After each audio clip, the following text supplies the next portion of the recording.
Dear viewers, welcome again to the analysis of your Leno TV. I'm glad you're well from wherever you're watching this channel.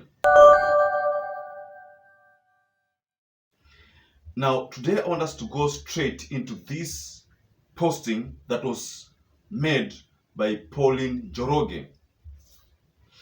You know by now that Pauline Njoroge is revealed a plot by this Kenya Kwanza government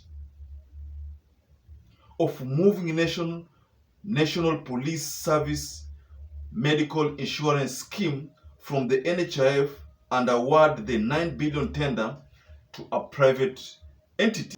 This latest expose from Pauline Njoroge caught my attention because NPS has always been part of the NHIF scheme, that's a national scheme, and health providers or the cover providers, these are hospitals who've been providing services for on behalf of NHIF and then claiming the same from the NPS scheme. Now the bone of contention in this argument by Pauline Njoroge is that the Kenya Kwanza government, because from what I see, I mean, if anything is to go by, I think what Pauline Njoroge is trying to say is that this 9 billion tender is being given to a private entity, something that is contrary to what was put in place initially. Now, during the Uhuru government, NPS was still part of the NHIF. Mind you, there was a time, I remember sometimes back there, this scheme for the police was put under a private entity. Now, it did not perform, and that's why the government decided to bring it back to NHIF, because there was a lot of corruptions from this other private entity. Now, the government of today has again made that terrible blunder of taking this scheme back to a private entity. Now, earlier on, there was a circular that was shared with all the health providers. But before we get into the details of that letter, let me share with you something that Pauline Njoroge shared in her Facebook post.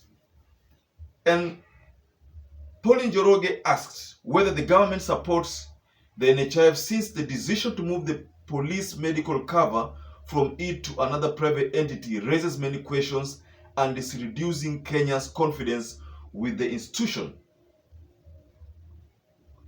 Now that's what Pauline Njoroge wrote in a long post in her Facebook page.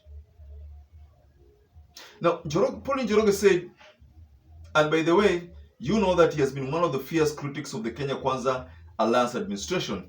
He stated that the president of the day campaigned vigorously against state capture, but is now practicing it by taking police healthcare cover from NHIF to a private entity.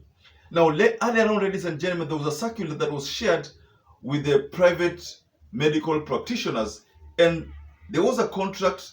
This letter was from the chief executive officer, that is from the NHIF chief executive officer, to directors, head of departments and managers, regional managers, branch managers, and it was directing them to communicate with those providers, the providers of these healthcare services, that 31st was going to be the last day that they use that cover on police. So the subject of the letter was expiry of the NPS KPS comprehensive medical cover. And this is how the letter read. The contract for provision of comprehensive medical cover to members of the National Police Service and Kenya Prisons Service will be expiring on Saturday, 31st December 2022. Since the client will be transitioning to another medical insurance cover provider, we should therefore ensure that NHIF's liability for beneficiaries of the scheme in regard to the enhanced medical scheme ends at midnight, 31st December 2022, after which all the beneficiaries of the scheme should be transitioned to the National Health Scheme. The directories of beneficiaries and provider management and ICT should liaise and ensure the transition takes place smoothly and efficiently by having the system programmed appropriately for an automatic transition. For patients on overseas treatment, the guarantees of payment should also be revised in liaison with the client to reflect the transition.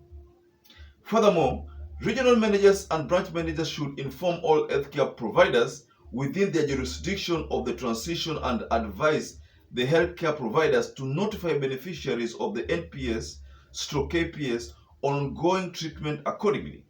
In addition, all other service providers, such as those offering emergency evacuation services, should also be adequately notified by the relevant directorate/departments. We should all liaise and consult as necessary to ensure beneficiaries on ongoing treatment are not inconvenienced. In that regard, all notification to healthcare providers and other service providers should be done by close of business today, 30th December 2022. Best regards, Dr. Peter. Now, ladies and gentlemen, that is now the circular or the memo that was issued by the Chief Executive Officer to the regional manager, branch managers, instructing them that NPS and the Kenya Prison Service, those beneficiaries of the scheme, will now be transitioned to a private entity. So this is what Pauline Njoroge talked about.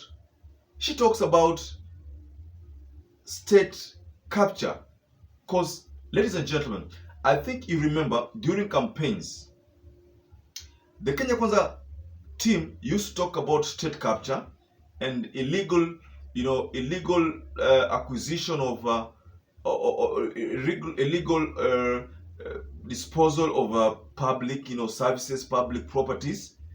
You know, the case of KPA to Dubai Port, all those things form the basis of their campaigns. So their recent act to have that, to have the scheme transition to a private entity is already exposing a scheme, an underhand scheme or an underhand plot to muzzle these funds. I think this is what Pauline Njoroge is talking about. She's saying that, one, if this money is subjected to a private entity, then kuibiwa itakuwa ni rahisi sana, as opposed to having it in NHIF, because with NHIF you can audit, you can do all that and establish if there was theft. Now, if you give it to a private entity, then it will be owned by a private entity. Now, this is what Pauline Njoroge says, that it is a plot to steal the 9 billion funds. So this is what Pauline Njoroge has exposed, and going forward, I think this is going to form a basis of deeper discussion on this fund. Do you think this fund should be given to a private entity to manage, or should just be left with the NHIF? Of course, even NHIF have been subject to a lot of corruption allegations. So I think perhaps this could be the reason why the government could be thinking that the best thing is to give these funds to a private entity to manage the scheme for them. This is kind of, a kind of capture, like what they used to say, state capture, that departments were captured. So could we say that NHIF is also captured? Are we going to be justified if we say so? Kindly share your opinions below the comment section there. Do you think what Pauline Njoroge has said makes sense? Kindly share your opinions and ladies and gentlemen, as usual, I also like to urge any visitor who has not subscribed to our channel to please consider subscribing to this channel. Once again, I'd like to say thank you so much for those who have been supporting us, and this year 2022 has been a blessed year for Yoleno TV. Once again, I'd like to say thank you so much, and may we start a new year with more blessing.